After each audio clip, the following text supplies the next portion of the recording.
Welcome everybody to episode number 40 on the Montrose and Highland Railroad. Hey, I didn't think we'd get to episode 10 to be honest, so I think we're doing quite well. Quite a few comments from people. One of the comments which I got was quite interesting. A new subscriber to my channel asked me how the geography of my layout ran, which towns were where, what was in which state, which era do I model, and so on. So firstly, I'd like to tell you that I model anything from the 1990s to present day. The Montrose and Highland Railroad is a class 2 railroad, which means it's not one of the top 7, but it's certainly up there, and it's one of the longest class 2 railroads in the USA, running all the way from Montrose in Colorado to Highland in Ohio originally. Now in reality the railroad actually meets up with Union Pacific at Golden Eagle in Utah, and also it meets up with CSX at Cincinnati. The bit that I model is actually on the Indiana and Ohio border. So let's take a look at the map. Okay, so here's a map of the area, with obviously Indiana to the west and Ohio to the east.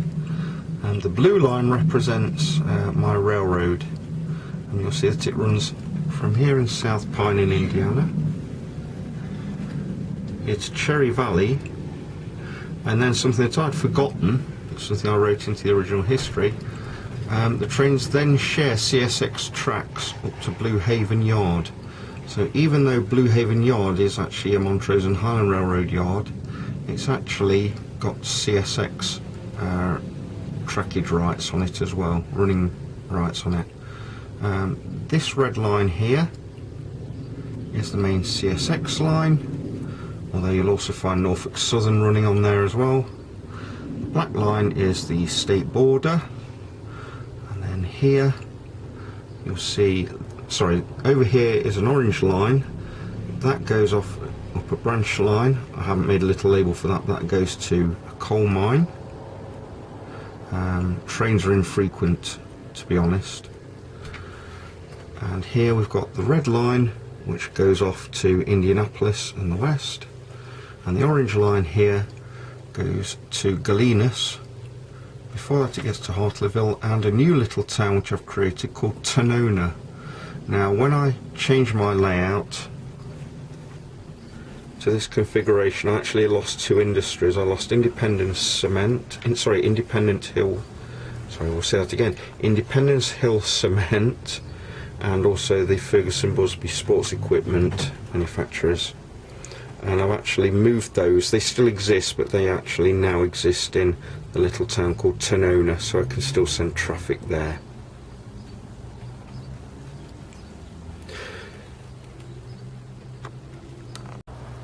I'd like to say a big thank you to a friend of mine, Matt. He's actually installed permanent power into the shed.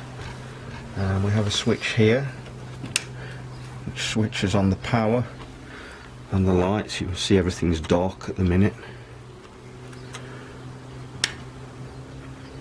Switch that and everything comes on. It's like magic.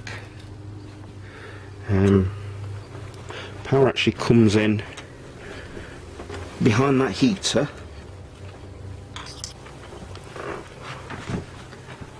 and up to these plugs here, and then go out of that plug up to the main switch, or down to these power supplies down here, where I can plug everything I want in. So thank you, Matt. I'm really loving this. It's quite a thrill.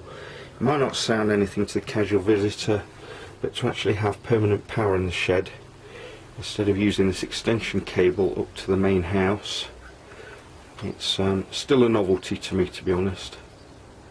Thank you very much. Okay, now we're going to have a look at some more video footage that I took when I was in Wisconsin in May. We'll be having a look at Jim Hediger's Ohio Southern layout. Jim kindly invited the wife and I over to his house. We met him at the Model Railroader magazine offices and also at Hiawatha Hobbies, and he kindly invited us to come and see his layout, which I believe was the first in the world to actually have a helix. Jim's a lovely fella, and it was a real privilege for us to go and see his layout.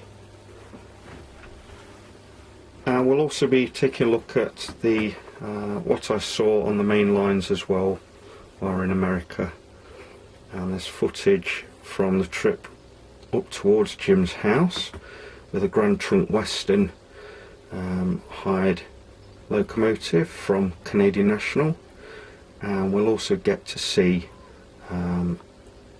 some switching manoeuvres at LaCrosse in Wisconsin, and also to round off a great trip to Rochelle in Illinois to the Railfan Park. Now I apologise once again if some of the footage isn't all that it should be,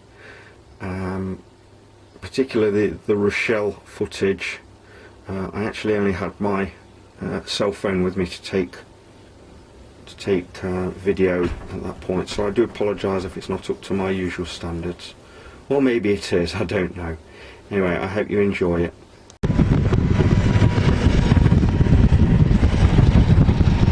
We put a marker, and that way the dispatcher knows what's out there. Oh, that's brilliant. You know. And your layout's the Ohio Southern, did you say? Yes. Yeah. So we have quite a time with it, and then the levers on here select the electrical current for the different tracks, so that we can run trains through it. When did you start building this? It's about 25 years old. Wow. That's great. So it's been going on for a long time. So they figured that I worked on something like 500 issues. So Wow. anyhow, That's a career. yeah. That's amazing. And then Wow, this is just unreal. An N scale. Yeah. Yeah. Yeah, tank car. Hey. Yeah, they go to the refinery here. That's fantastic. Is this like you do, Andy? Yeah. Yeah. Well, then you have the cars. That tells you where each car's going on the railroad, which industry they go to.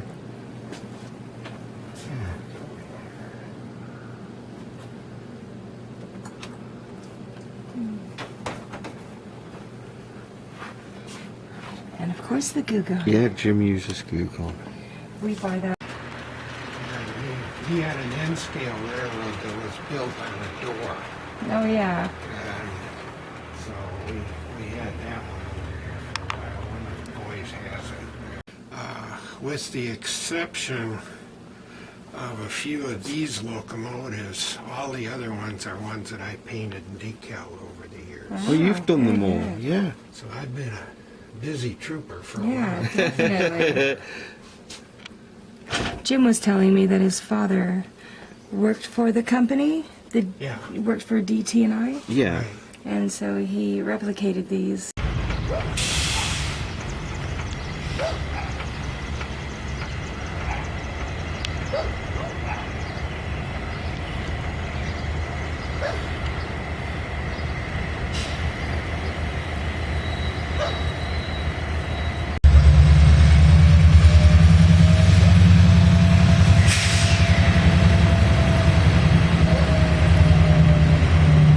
LaCrosse, Wisconsin. Some switching manoeuvres.